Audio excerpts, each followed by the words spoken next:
Today is going to be so much fun. It's going to be filled with stories and poetry and songs. But I'm not going to sing. Just, you don't want me to sing. But I can't wait to talk about today because it has come out of a lesson that God has walked with me through. And it's a lesson that I think all of us can relate to. And it has to do with when we're stuck in the darkness. Meaning, I think we've all experienced that moments where we're either caught in depression or sadness, or we have something mentally that's swirling around and we can't quite snap out of it. And I don't know about you, but I find myself falling into those pits more often than I like to admit. And sometimes I'm able to jump right back out, and other times I feel like I'm being pulled under and I don't know how to get out. So today's Unveiled podcast is called The Song in the Darkness, and I can't wait to share with you some of the revelations that God gave me. And before I continue, I am going to read an excerpt from the Chronicles of Narnia out of The Magician's Nephew. So this is from, I believe it's chapter 3. I'm not quite sure, but I'm going to skip around just a little bit. And this has to do with, it has to do with a song in the darkness. "This is not Charn," came the witch's voice. "This is an empty world. This is nothing." And it really was uncommonly like nothing. There were no stars. It was so dark that they couldn't see one another at all, and it made no difference whether you kept your eyes shut or open. Under their feet there was a cool, flat something, which might have been earth, and was certainly not grass or wood. The air was cold and dry, and there was no wind. In the darkness, something was happening at last. A voice had begun to sing. It was very far away, and Diggory found it hard to decide from what direction it was coming. Sometimes it seemed to come from all directions at once. Sometimes he almost thought it was coming out of the earth beneath them. Its lower notes were deep enough to be the voice of the earth herself. There were no words. There was even hardly a tune. But it was, beyond comparison, the most beautiful noise he had ever heard. It was so beautiful, he could hardly bear it.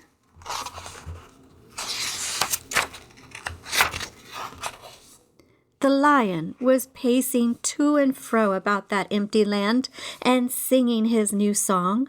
It was softer and more lilting than the song by which he had called up the stars and the sun, a gentle, rippling music. And as he walked and sang, the valley grew green with grass. It spread out from the lion like a pool. It ran up the sides of the little hills like a wave.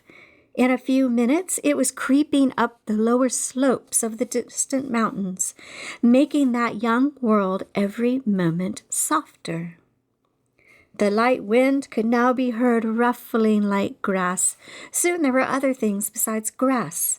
The higher slopes grew dark with heather. Patches of rougher and more bristling green appeared in the valley.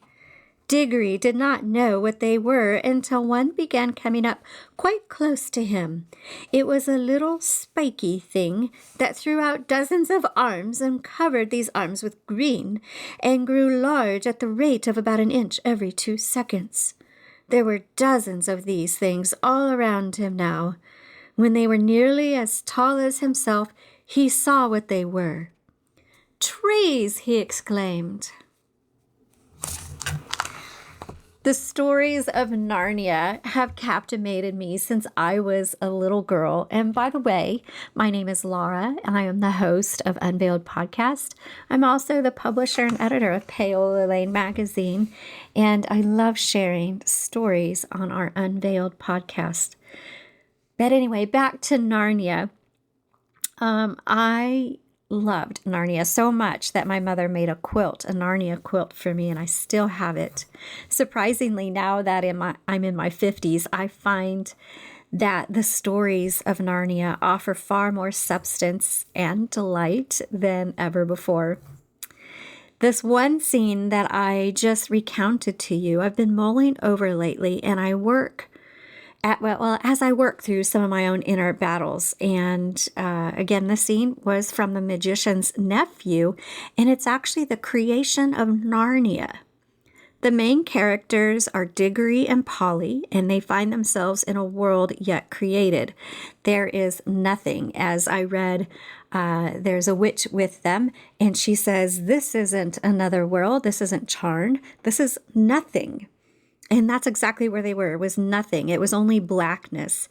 But then, as they later found out, Aslan was his name. It was the lion they referred to, arrives and begins to sing. And actually, the song comes before they see the source of that song. And as Aslan sings, a world is born.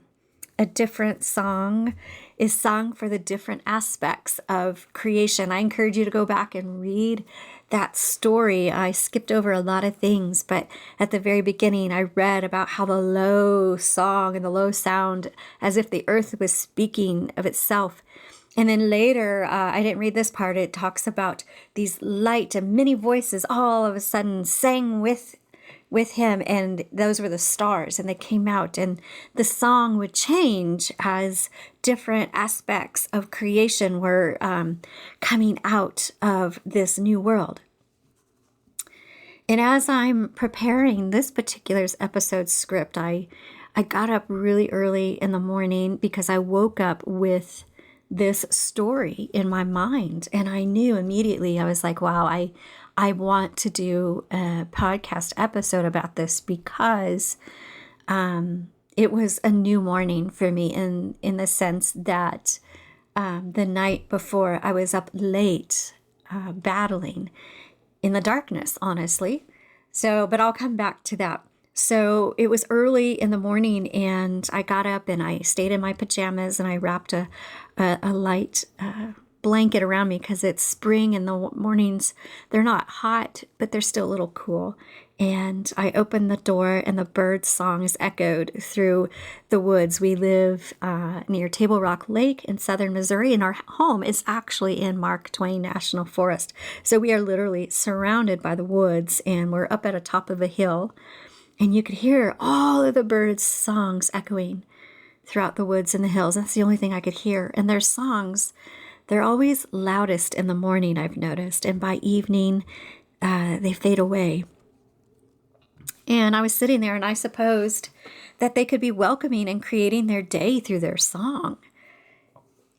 And I thought there was no coincidence that I woke up with this vision and this memory of the story of Narnia and the blackness and a new world being spun into existence, and then sitting here in the gray of the early morning, listening to the birds singing and welcoming the day. And I thought I just knew that God had me there for that reason, and to really pay attention to what was happening.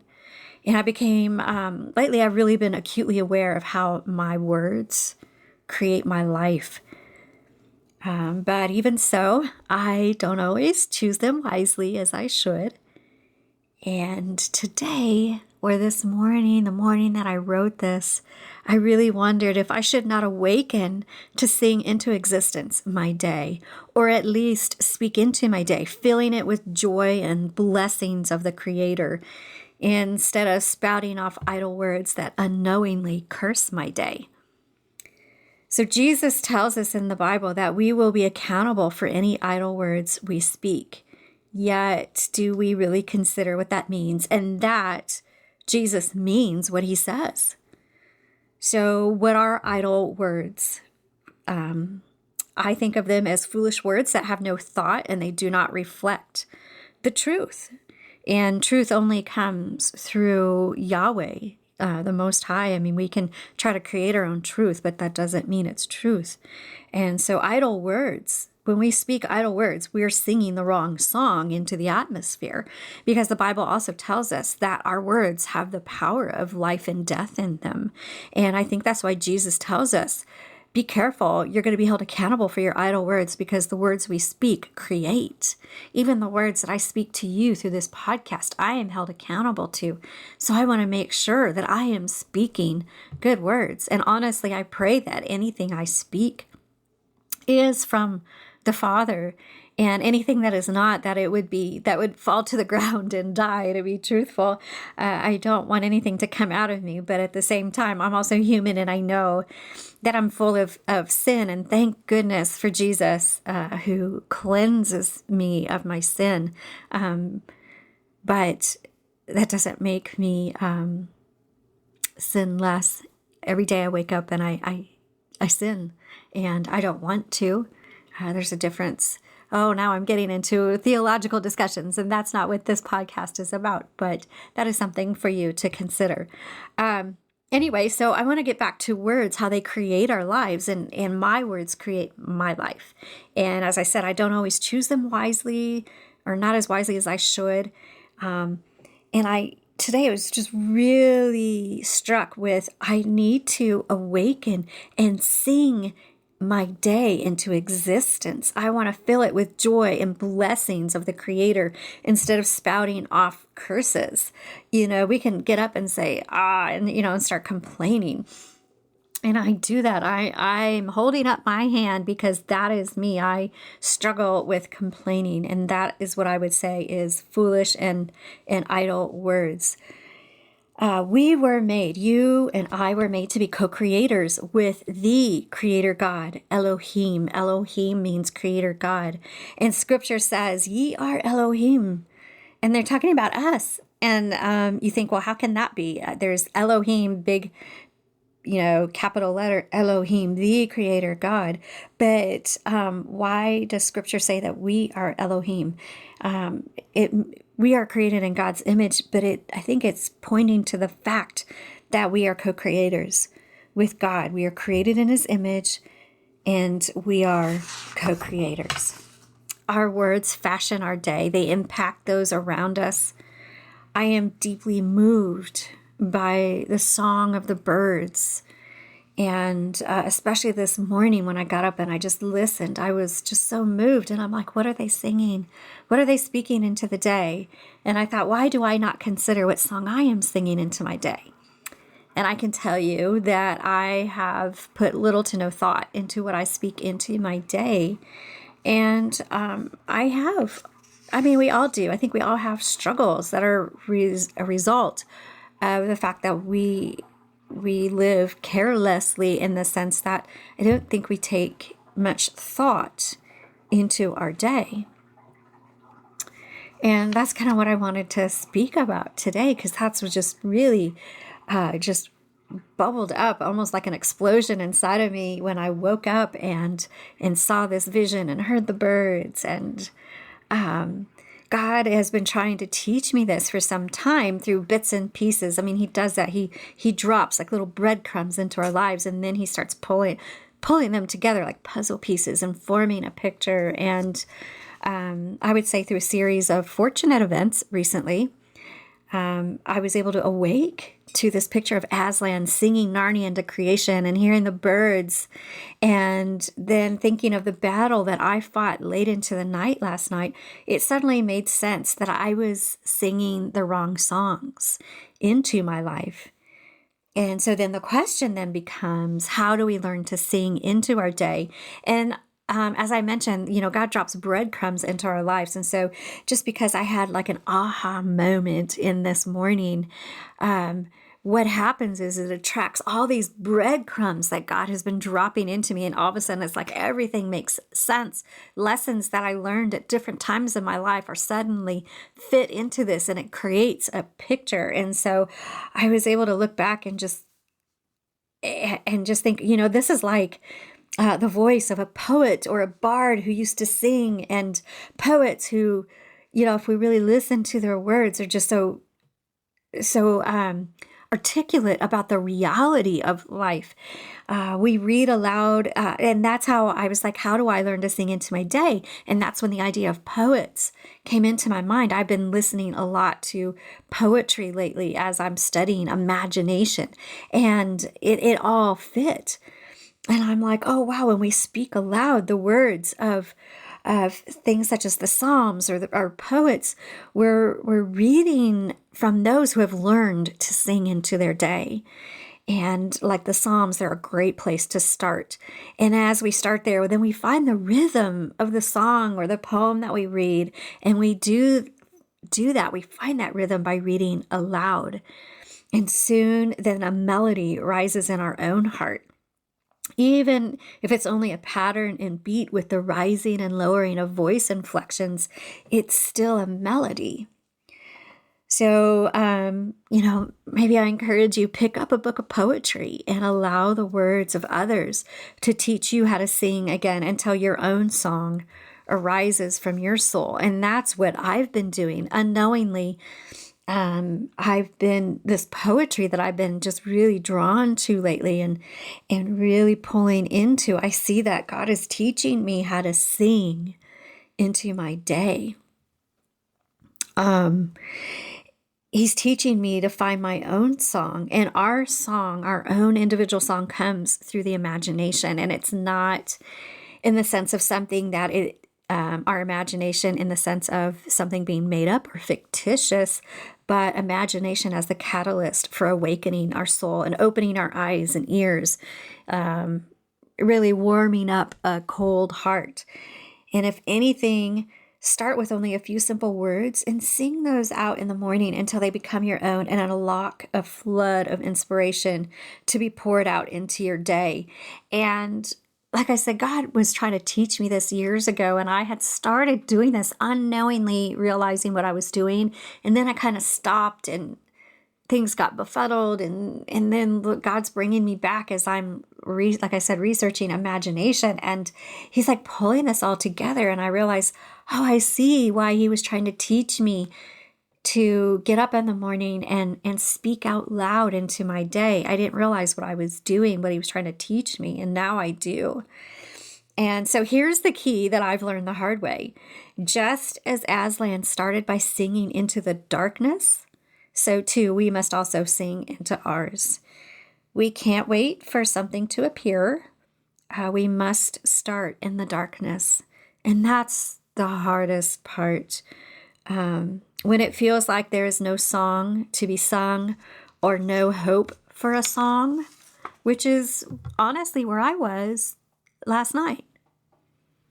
When we get to that point, I like to do is I like to think of, I open up the Psalms out of the Bible, and I think of King David, who is the author of many of the Psalms, which delight our soul. He was brilliant.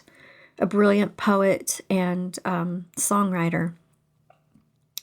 And so I suggest carefully read his words. And if you think about it, his Psalms almost always start with him singing in the darkness. And as he sings through his darkness, the light appears, and then praise and hope and joy erupt out of nowhere, and courage and imagination and determination. It all comes out of that. But King David, almost always starts singing in the darkness.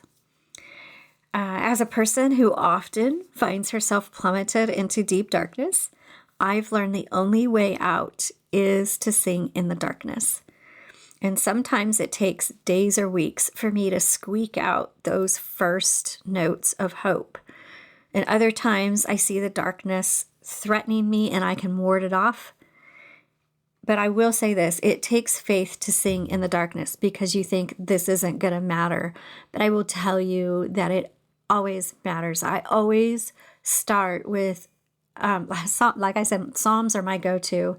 When I am stuck, I open up the Psalms and I just cry out and I speak it in faith. I don't feel any of it. I don't feel joyful. I don't feel hopeful. that I start speaking them in faith, and it always pulls me out of the darkness.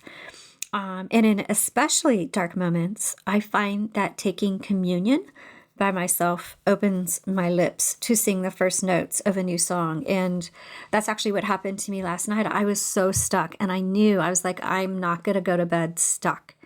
So I grabbed some, I keep like little bottles of grape juice and some crackers, and I pulled those out, and I just had a time of communion, and I felt the darkness break. And that was the first note of my song. So you might be asking, well, what should I sing? And only you know. I would say ask God to reveal the song that you are to sing for you.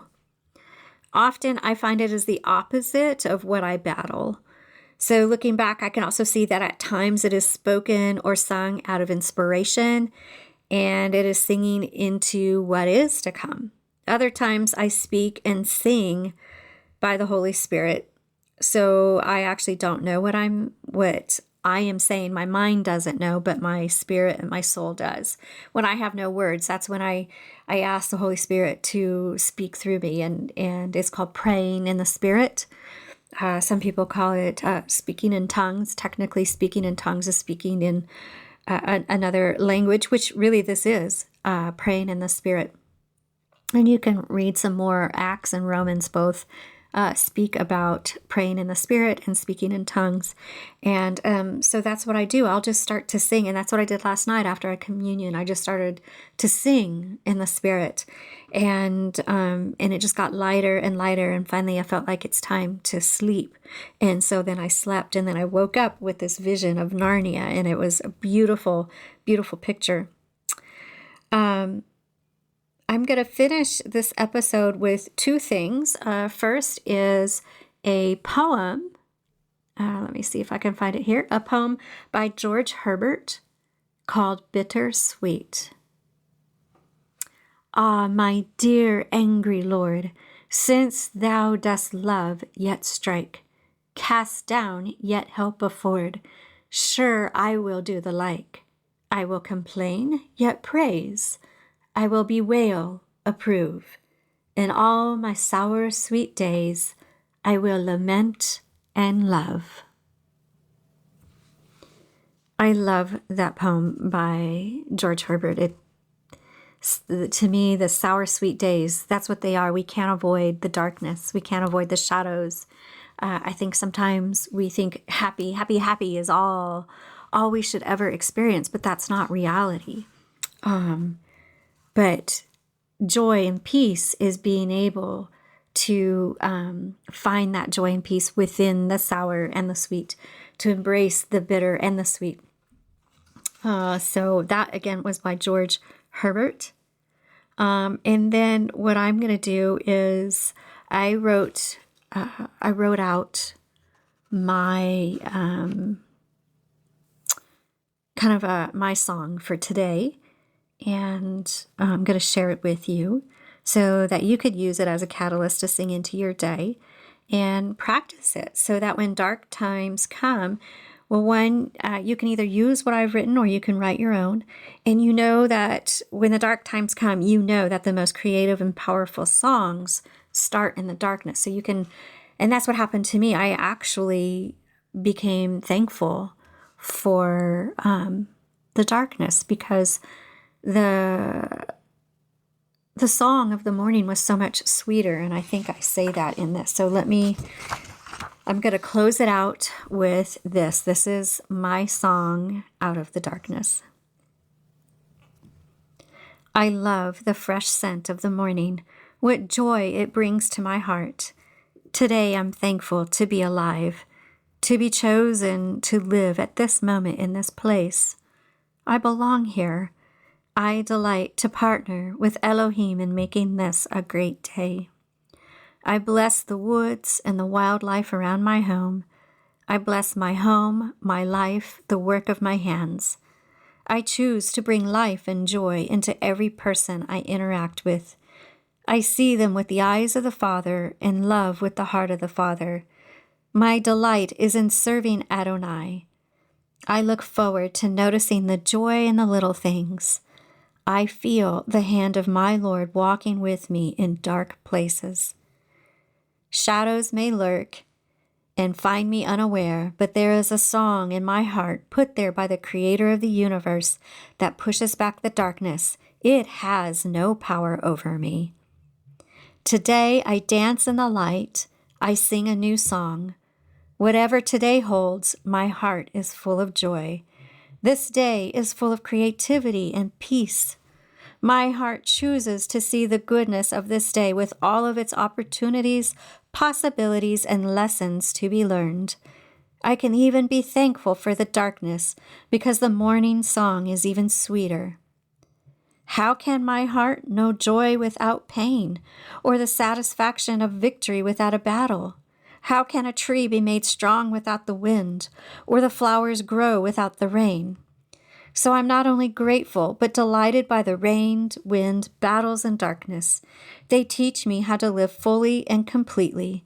So today I look forward to a full and complete day.